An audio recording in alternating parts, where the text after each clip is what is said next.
할렐루야. 내가 정직한 자들의 모임과 회중 가운데서 전심으로 여호와께 감사하리로다.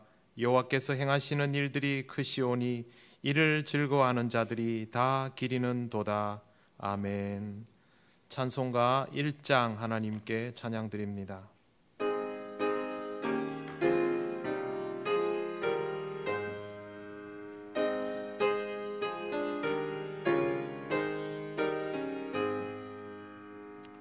만복의 근원 하나님, 온 백성 찬송 드리고 저 천사여 찬송하세. 찬송 성부 성자 성령 아멘. 성시교독 1번입니다. 성시교독 94번입니다.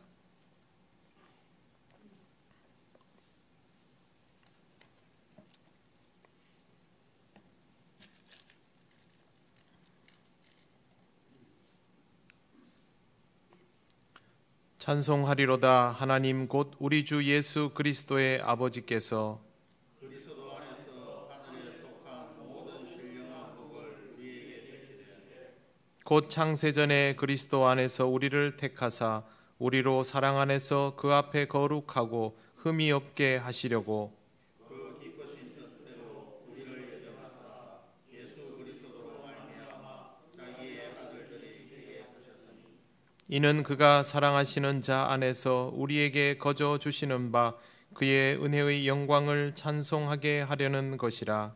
우리는 그리스도 안에서 그의 은혜의 풍성함을 따라 그의 피로 말미암아 속죄도 죄사함을 받았느니라.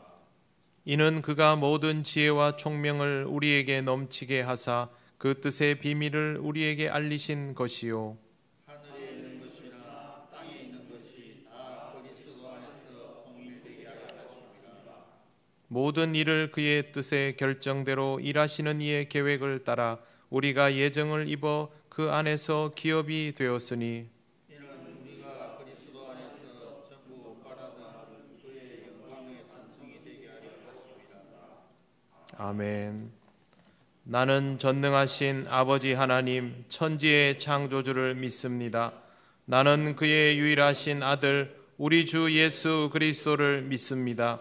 그는 성령으로 잉태되어 동정녀 마리아에게서 나시고 본디오 빌라도에게 고난을 받아 십자가에 못 박혀 죽으시고 장사된 지 사흘 만에 죽은 자 가운데서 다시 살아나셨으며 하늘에 오르시어 전능하신 아버지 하나님 우편에 앉아 계시다가 거기로부터 살아있는 자와 죽은 자를 심판하러 오십니다. 나는 성령을 믿으며 거룩한 공교회와 성도의 교제와 죄를 용서받는 것과 몸의 부활과 영생을 믿습니다. 아멘. 찬송가 552장 하나님께 찬양드립니다.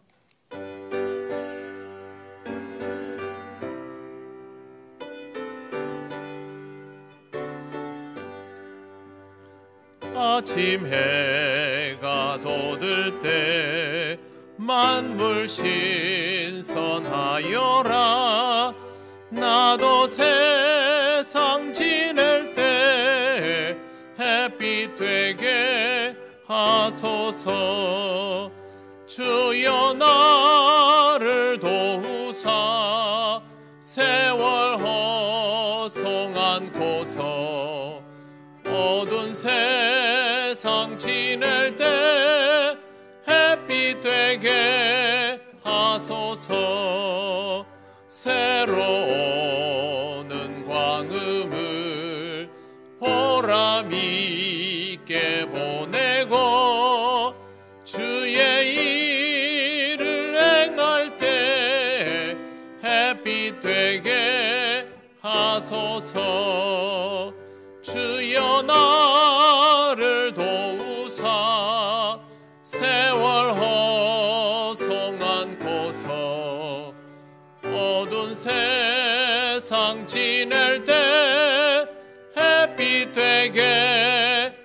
하소서.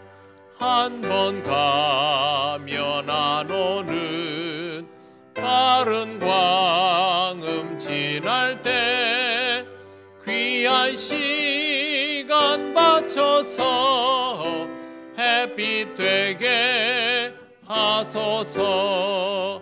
주여 나를 도우사 세월 허송한고서 어두운 세상 지낼 때 햇빛 되게 하소서.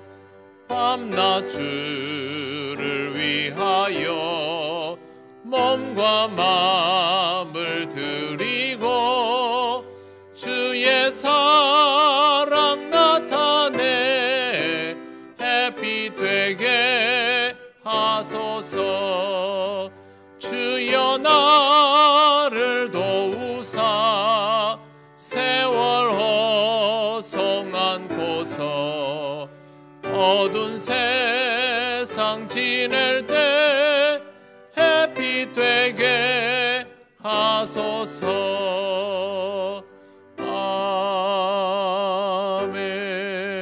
아멘.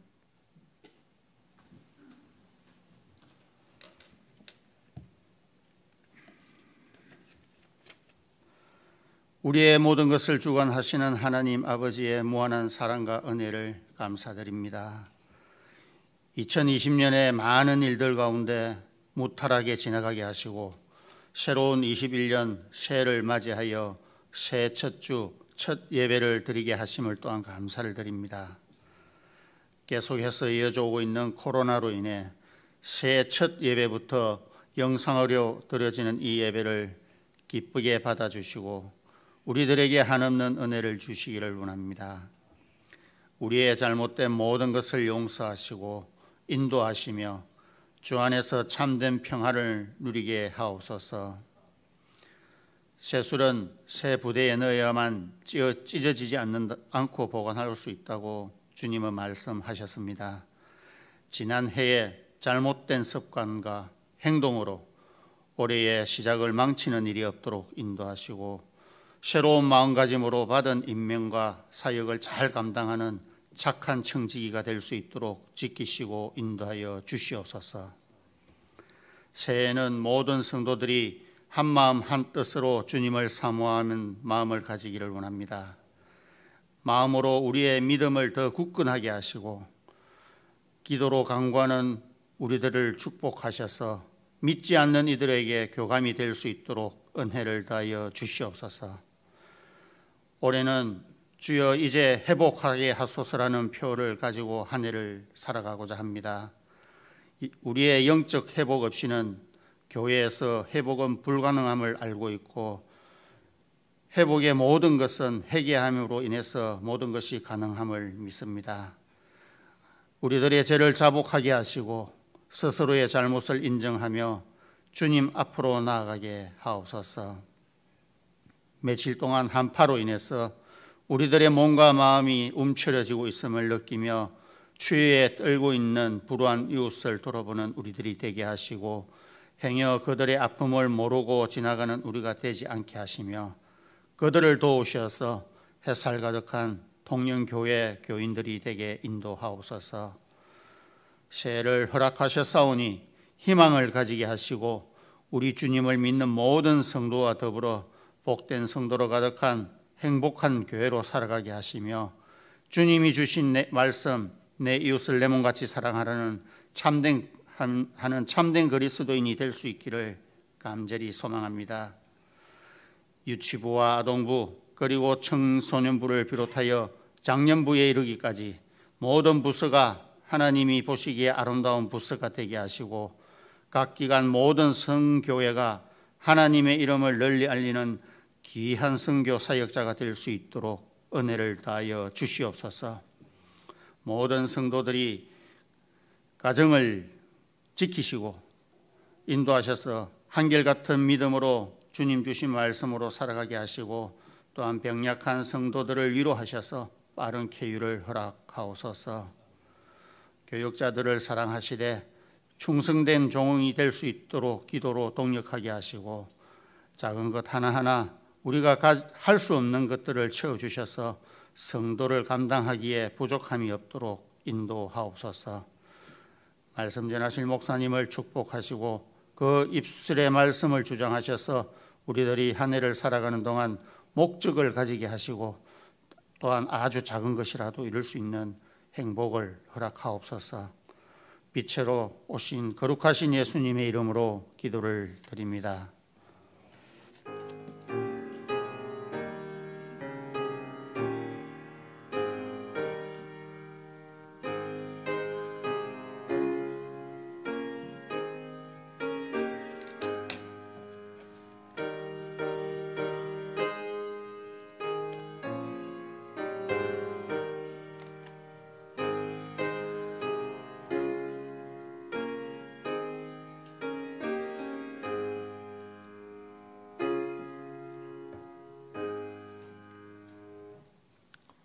하나님 말씀 에스라 10장 1절입니다. 이 말씀은 구약 성경 723쪽에 있습니다.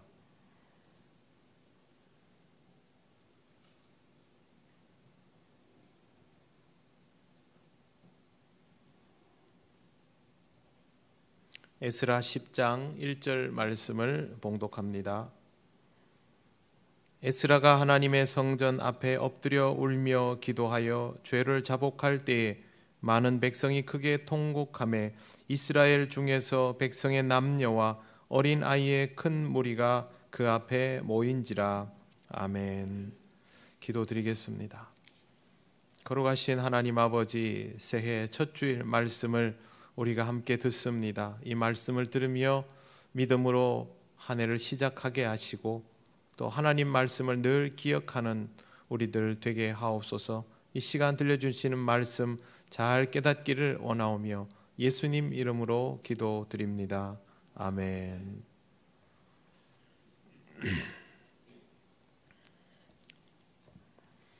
네, 성구영신 예배를 대부분 드렸지만 또 그때 주무신 분들도 있으니까 다시 한번 영상으로 인사를 드립니다. 여러분 새해 복 많이 받으시고 여러분의 가정에 하나님 주시는 복이 풍성하시기를 바랍니다. 네, 올해 우리 교단의 주제는 주여 이제 회복하게 하소서입니다. 예배당에도 현수막이 붙어 있습니다. 주여 이제 회복하게 하소서. 여러분 저를 따라서 한번 해보시겠습니다. 주여 이제 회복하게 하소서. 주여 이제 회복하게 하소서.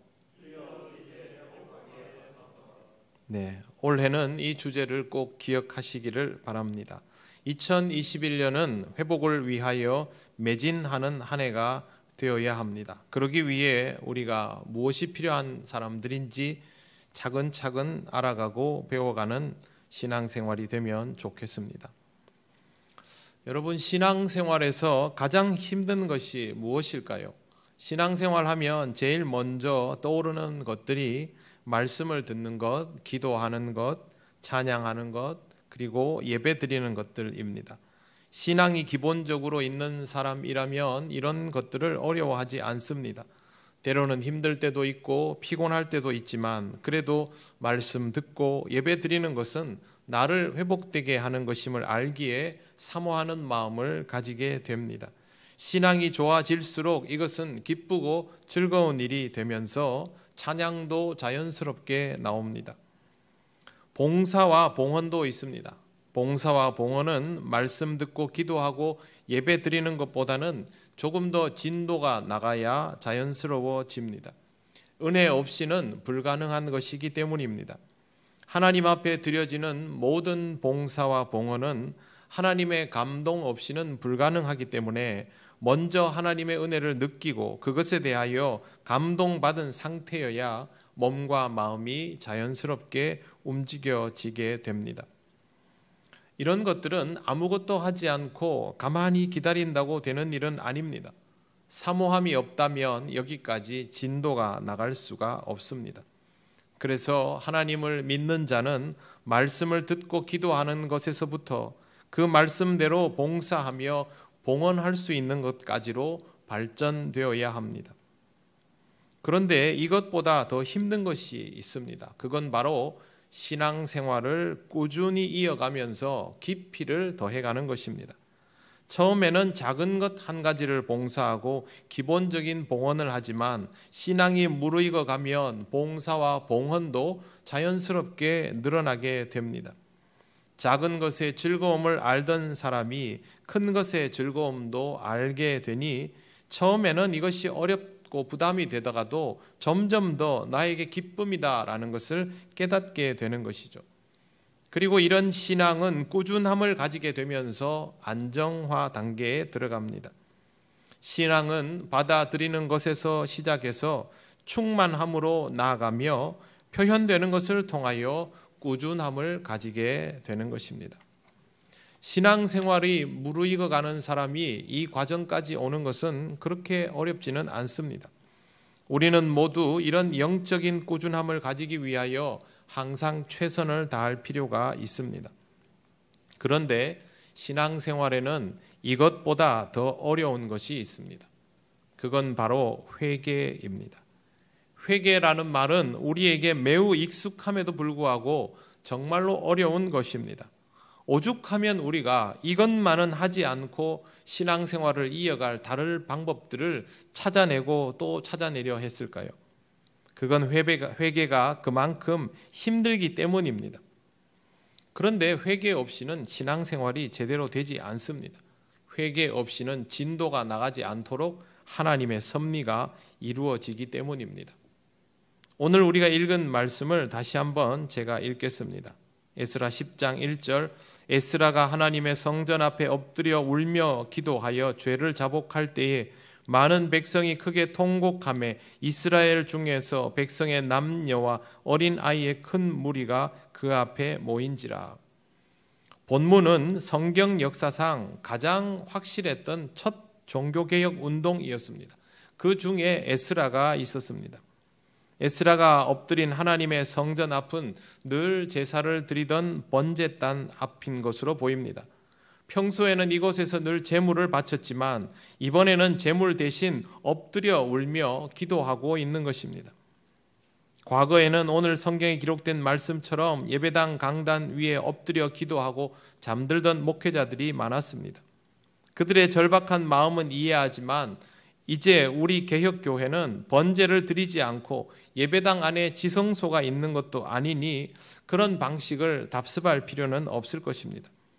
그렇기 때문에 우리가 주목할 부분은 에스라가 제단 앞에 엎드렸다는 사실보다는 왜 그가 그렇게 울며 기도하고 무엇 때문에 그렇게 했느냐 하는 것입니다.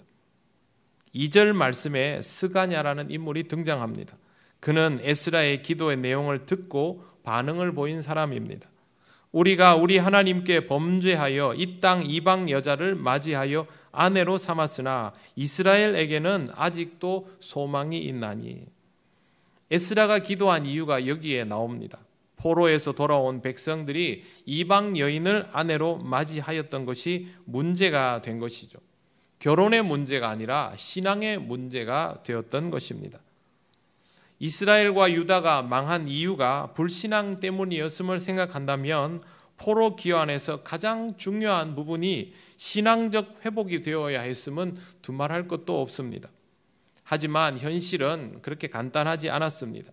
그들이 돌아온 땅에는 사마리아인들이 이방인들과 함께 섞여서 살고 있었던 것이죠.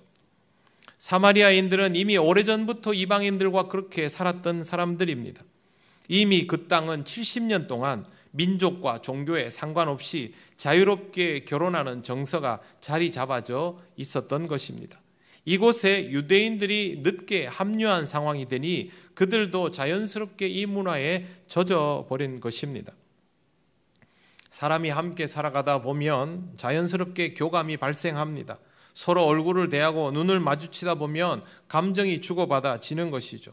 시간이 지나면서 유대인들도 그곳에서 만나는 사람들과 호감을 가지고 사랑에 빠지게 되고 그렇게 해서 그 중에서 배우자를 선택하기에 이르렀습니다. 과거에는 이 땅에 그들만 있었기 때문에 이런 부분들에 대해서 신경 쓸 필요도 없었지만 지금은 그럴 수 없는 노릇입니다. 이방인과 결혼하는 사람들의 숫자는 늘어갔고 어느 날부터는 자연스러운 일이 되었습니다. 이방인과의 결혼은 혈통이 섞이는 차원의 문제가 아니었습니다. 신앙의 문제가 되었던 것이죠. 결국 힘들게 하나님의 허락을 받아 귀환했지만 시간이 지나면서 그들의 신앙이 허물어져 내려간 것입니다. 1차 귀환이 주전 537년으로 보입니다. 그런데 2차 귀환은 주전 458년 정도입니다. 그러니 약 80년이 넘는 간격이 있습니다. 바벨론 포로기보다 더 긴 간격이 존재하는 것이죠. 80년이라고 하면 한 사람의 인생을 넘기는 기간입니다. 그만큼 변화가 생길 수밖에 없지요. 이 시기라면 1차 귀환의 기억을 가지고 있던 사람들은 대부분 세상을 떠난 뒤라고 보아야 합니다. 포로 귀환이 어떻게 이루어졌는지, 그때 얼마나 감격하면서 집으로 돌아왔는지를 모르는 사람들이 대부분이 되었다는 것입니다. 그렇다면 그들은 태어나서부터 이방인들과 함께 생활하고 자랄 것이고 이방인들과의 결혼을 별로 문제 삼지 않는 것이 당연합니다. 문제는 이게 신앙적으로 치명타를 입혔다는 것이죠. 우리도 부모의 신앙이 투철한 것에 비해서 자식이 그렇지 않은 경우를 보지 않습니까? 환경이 세상 사람들과 어울려 지낼 수밖에 없기 때문에 신앙적으로 투철하지 못하다면 그들과 같아지는 것은 굉장히 자연스러운 현상입니다. 한국 교회가 영적으로 쇠퇴한 것을 1990년대부터 가시화되었다라고 평가합니다. 어떤 의미에서건 이건 세속의 흐름에 휘말린 것이고 결국 영적 대물림에 문제가 발생한 것입니다. 이때가 어느 때냐 하면 초기 한국 기독교의 기억을 가진 세대가 이 세상에서 떠나고 난 이후라고 보아야 합니다.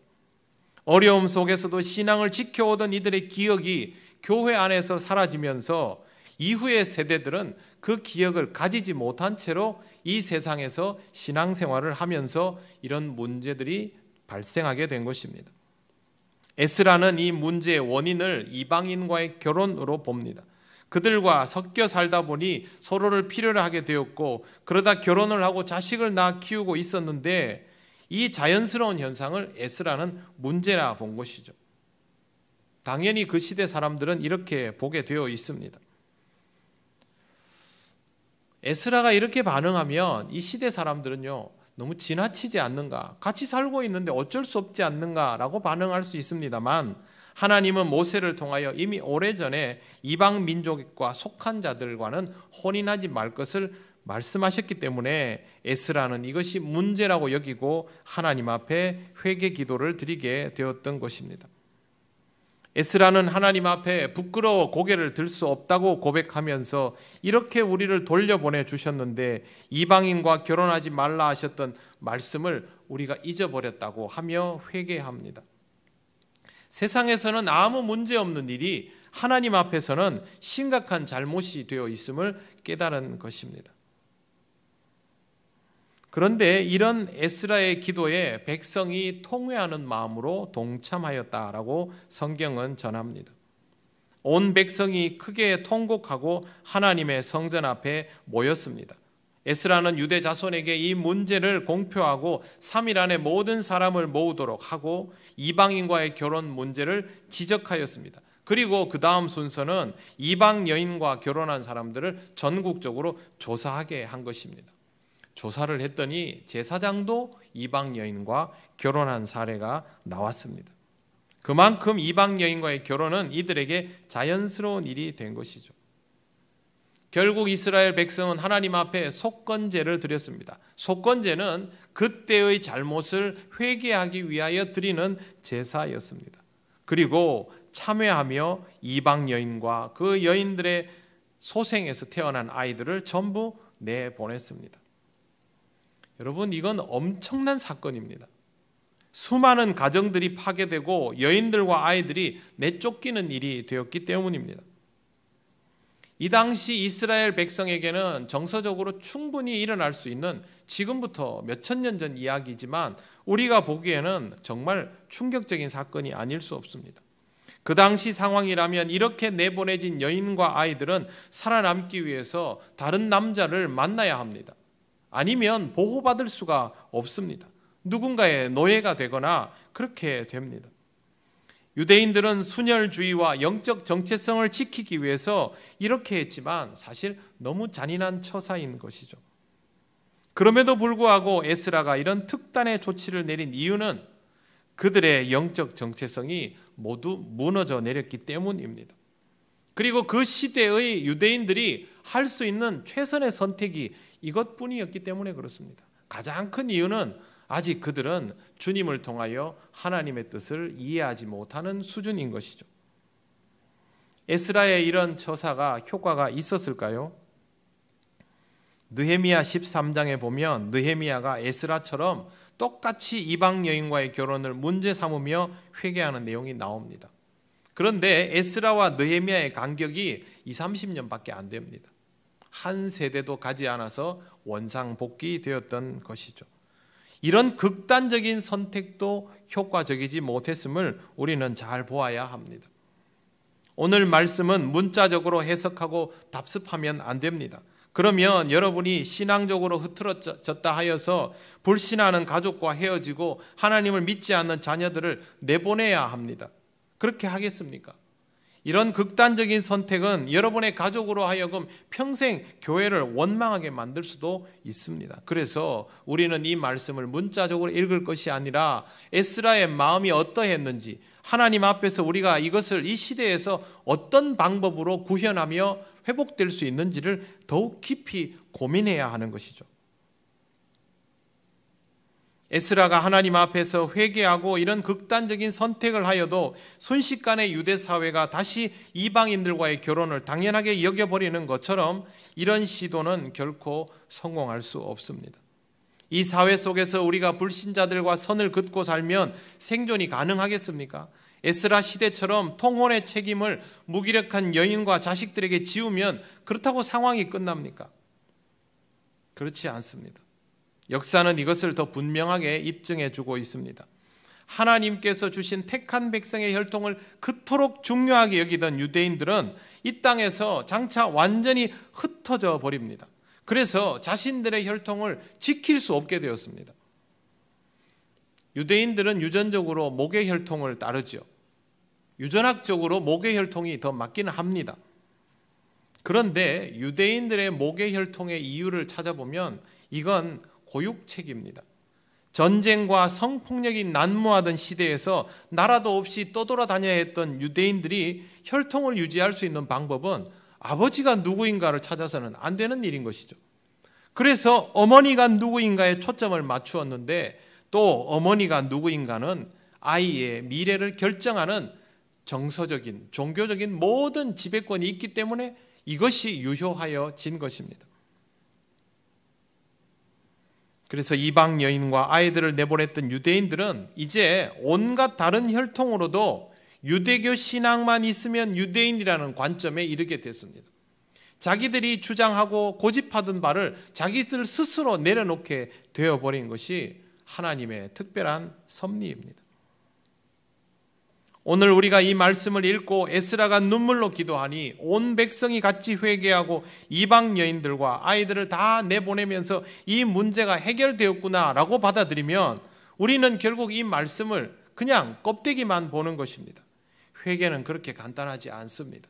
지도자가 눈물로 기도하고 백성이 아멘하며 함께하여도 금방 되지 않는 것이 회개입니다.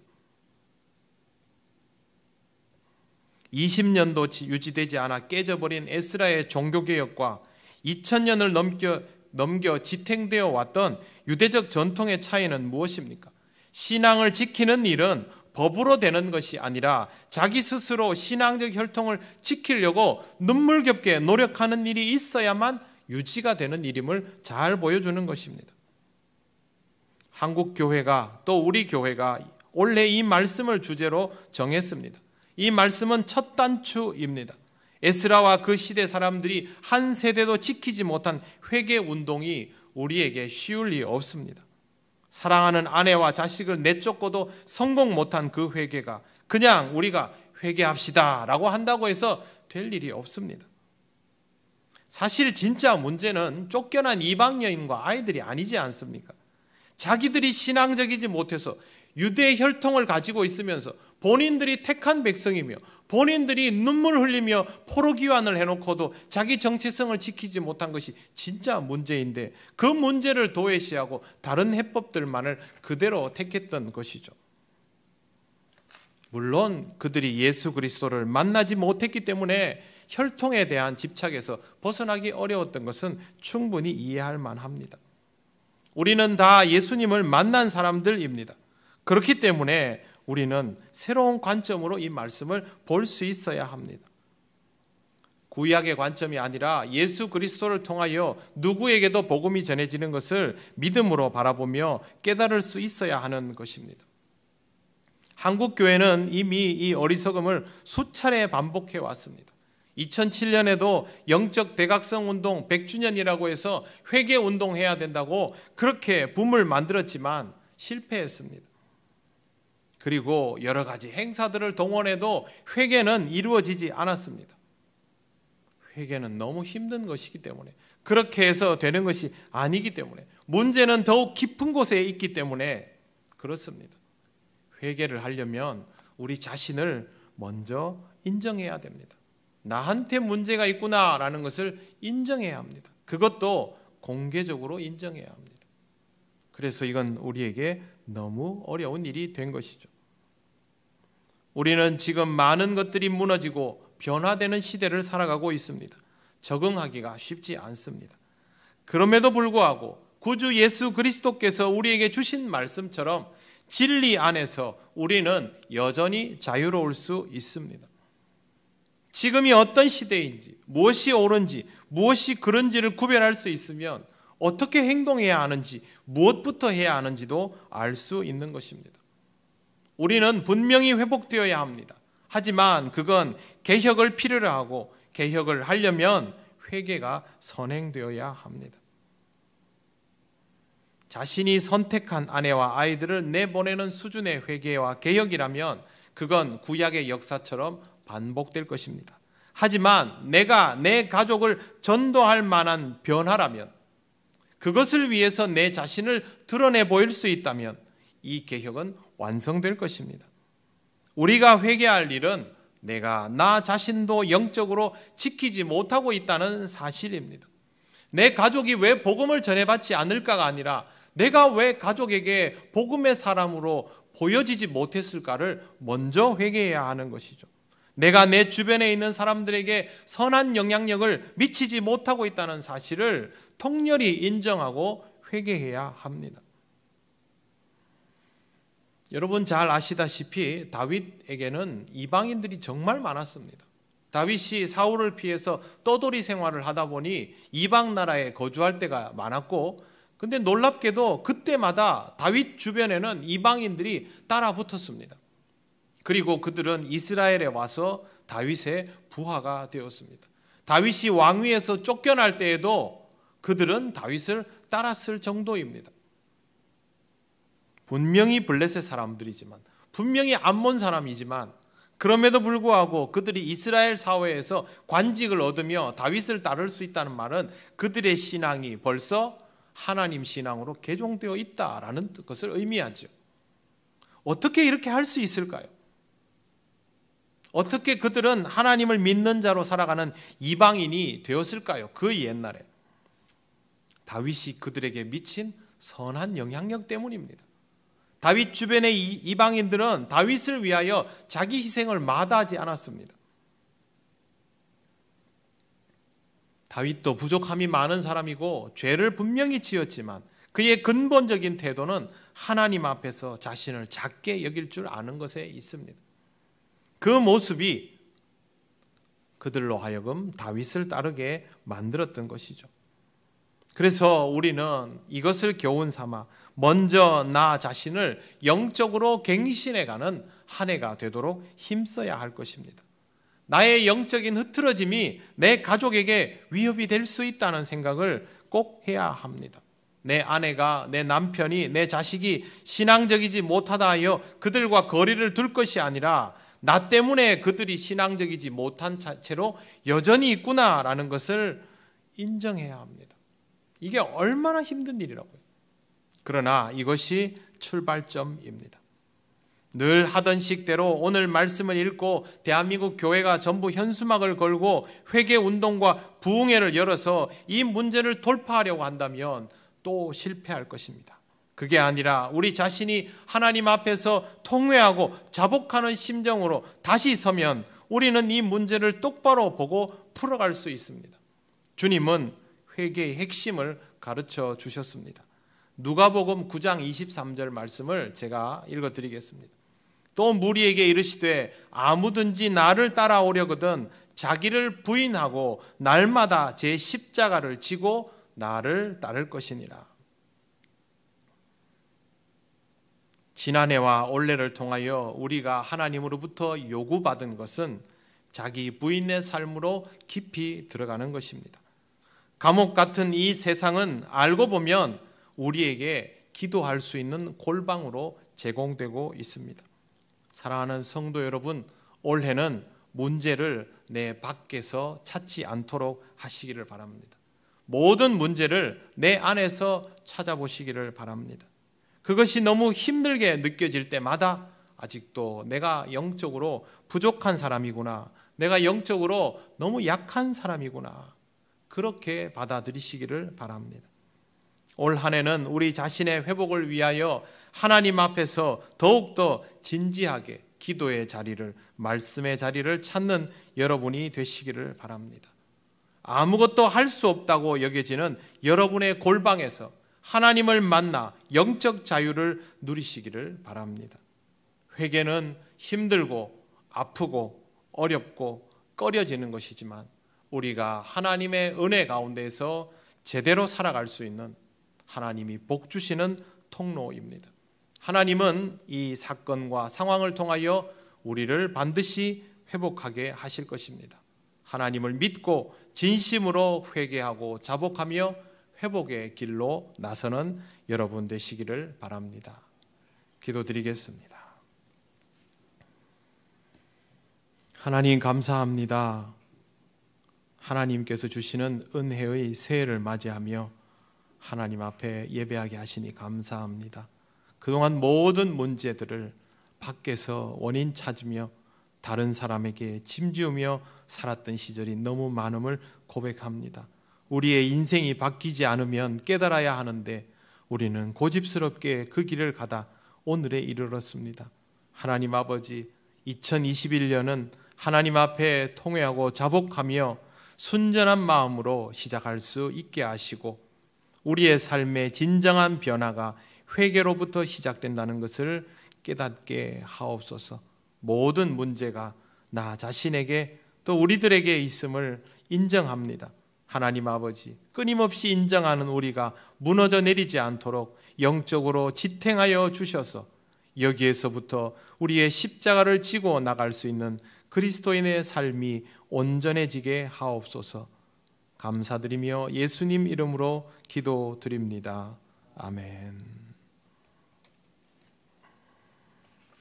찬송가 428장 찬양하시며 봉헌하시겠습니다.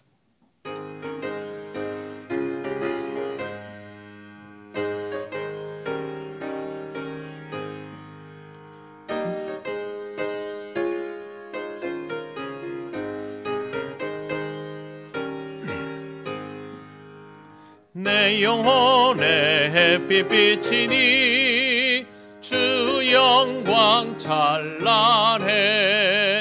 이 세상 어떤 빛보다 이 빛 더 빛나네.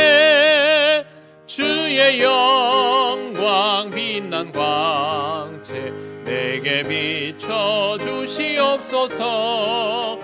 그 밝은 얼굴 배울 때 나의 영혼 기쁘다.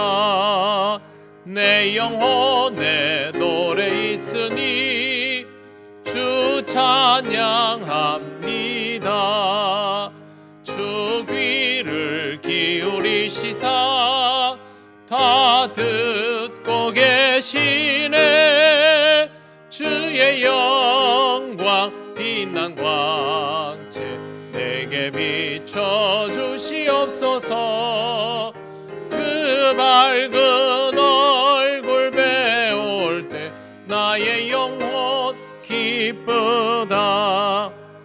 내 영혼의 봄날 되어서 주 함께 하실 때 그 평화 내게 깃들고 주 은혜 곧 비네. 주의 영광 빛난 광채 내게 비춰주시옵소서. 그 밝은 얼굴 배울 때 나의 영혼 기쁘다. 내 영혼에 희락이 있고 큰 소망 넘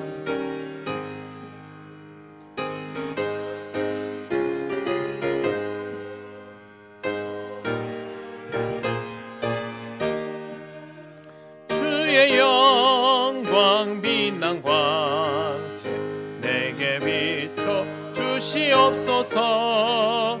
그 밝은 얼굴 배울 때 나의 영혼 기쁘다. 하나님 감사합니다. 새해 첫 주일 예물을 하나님께 올려드립니다.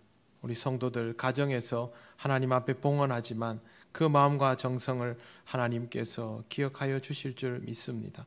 이 한 해도 우리의 삶의 모든 것을 하나님께 맡깁니다. 하나님께서 영육간에 강건하게 하시고 하나님이 주시는 것들을 통하여 은혜를 늘 깨닫고 기쁨과 감사로 영광을 돌리는 귀한 삶이 되게 하여 주시옵소서. 감사드리며 예수님 이름으로 기도드립니다. 아멘.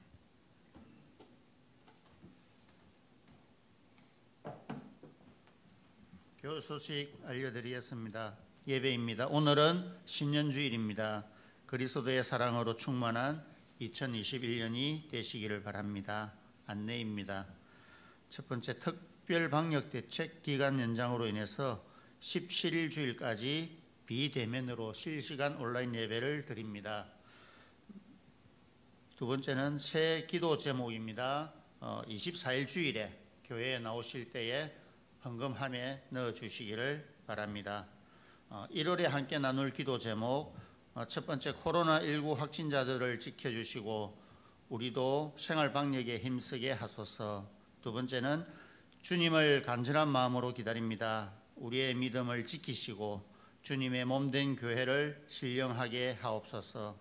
세 번째는 주변을 돌아보며 아름다운 말과 행동으로 그들을 복되게 하옵소서입니다. 기도해 주시기를 바랍니다. 그리고 좋은 습관 가지기 캠페인, 매일 30분 성경 읽고 기도하기, 또 매일 한 번 이상 타인을 배려하기입니다. 위해서 더 좋은 신앙을 위해서 스스로 훈련하시기를 바랍니다. 이상입니다.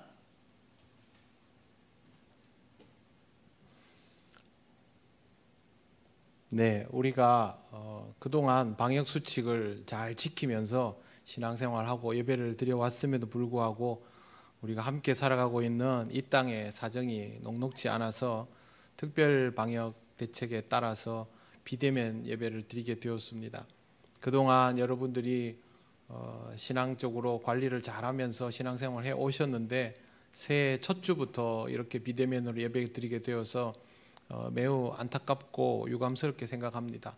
그럼에도 불구하고 우리 믿는 자들이 이 땅의 모범으로 살아가기 위해서 우리의 잘못이 아님에도 불구하고 우리가 함께 책임을 지고 짐을 져 나간다는 의미로 여러분 더욱더 기도에 힘쓰시고 신앙적으로도 스스로를 잘 관리하시면서 이 어려운 시기에 여러분의 가정이 기도의 골방이 될 수 있도록 그렇게 하시기를 바랍니다. 교회의 모든 일정들은 비대면 상황이 끝나면 순조롭게 진행될 것이고 그때까지는 여러분께서 이렇게 비대면 예배를 통해서 하시고, 그리고 우리 교회는 여러분들에게 매일매일 함께 묵상할 수 있는 말씀을 유튜브를 통해서 올리고 있으니까 이미 많은 성도들이 그 말씀을 듣고 있지만, 이런 모든 요소들을 여러분들의 신앙을 위해서 적극적으로 활용하셔서 상황이 어려워서, 시대가 어려워서 내 신앙이 흔들리는구나 라는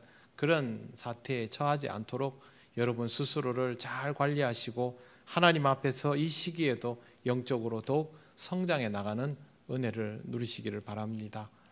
네, 이제 자리에서 일어나셔서 예배드린 교우들과 인사 나누시겠습니다.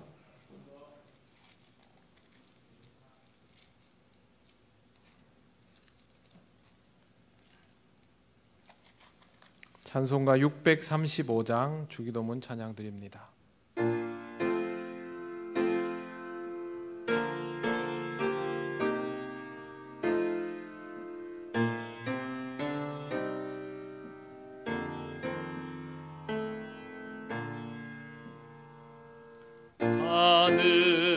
하늘에 계신 아버지 이름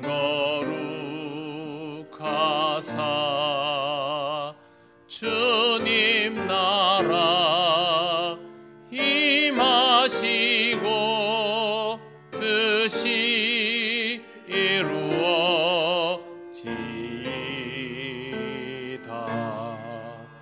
일용할 양식 주시고 우리들의 큰 죄 다 용서하옵시고 또 시험에 들게 마시고 악에서 구원하소서. 대개 주의 나라 주의 권세 주의 영광 영원히 아멘.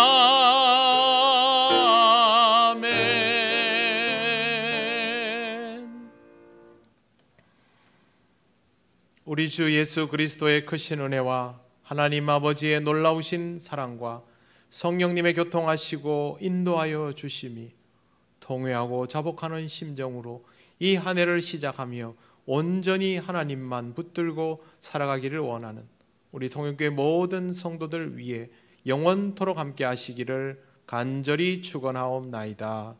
아멘.